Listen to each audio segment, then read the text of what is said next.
Bismillah, Assalamualaikum. Pemirsa ID TV di mana dan kapanpun berada. Bersua dengan saya insya Allah. Mudah-mudahan Allah subhanahu wa ta'ala memberikan dan menganugerahkan kita semua kesehatan.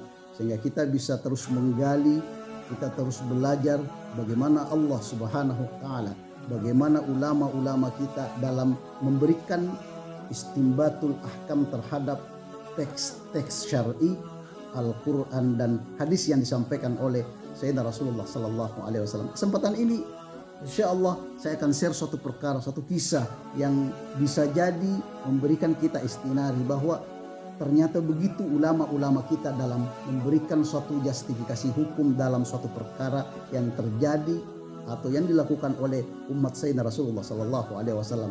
Di Haramul Makki ada seorang muhaddis, seorang faqih, seorang ulama besar. Beliau adalah Syekh Alawi bin Abbas yang hidup di abad ke-13 Hijriah, lahir di tahun 1328 Hijriah dan beliau wafat pada tahun 1392 Hijriah dan dimakamkan di Maqbarah Al-Ma'la. Beliau memiliki majelis di Haramul Makki.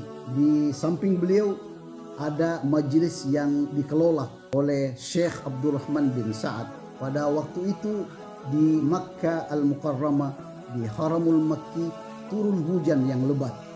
Orang-orang Hijaz memiliki kebiasaan ketika turun hujan mereka bertabarruk, mereka mengambil berkah dengan berbasah-basahan, berkuyup-kuyupan di tengah hujan lebat tersebut.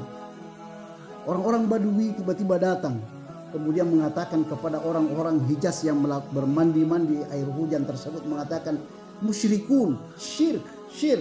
Apa yang kalian lakukan ini tidak pernah dilakukan oleh Sayyidina Rasulullah Sallallahu Alaihi Wasallam. Kenapa harus bertabarruk, meminta berkah dengan air hujan tersebut?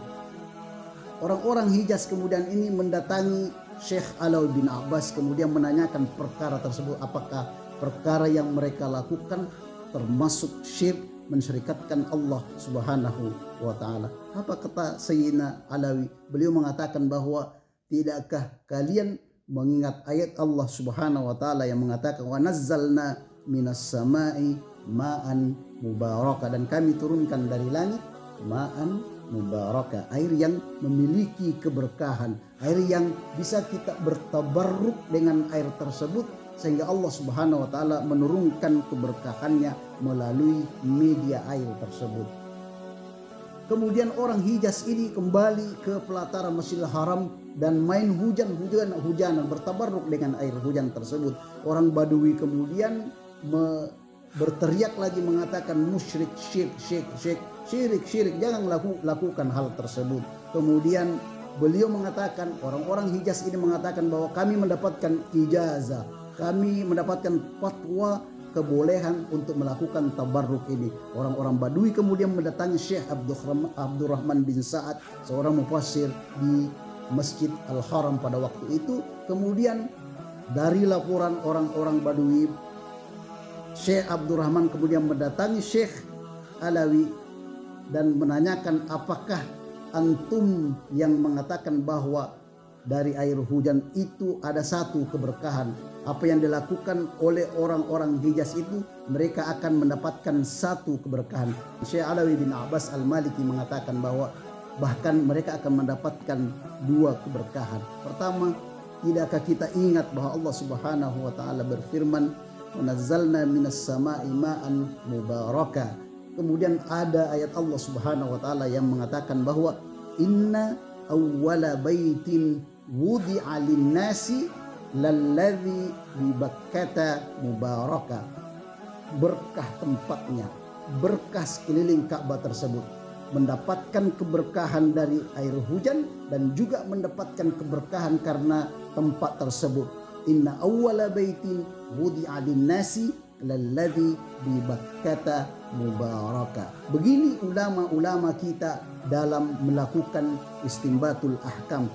Syekh Abdurrahman pada waktu itu mengatakan, Masya Allah, kenapa kami ghafil terhadap ayat-ayat Allah subhanahu wa ta'ala. Demikian mudah-mudahan mampu memberikan istinari kepada kita sehingga kita tidak sewenah-wenah memberikan label hukum terhadap perkara-perkara yang dilakukan oleh umat Sayyidina Rasulullah sallallahu alaihi wasallam. Bisa jadi apa yang kita ketahui sangat terbatas dibanding dengan pengetahuan orang-orang yang melakukan perkara tersebut atau yang memberikan fatwa terhadap kebolehan tersebut.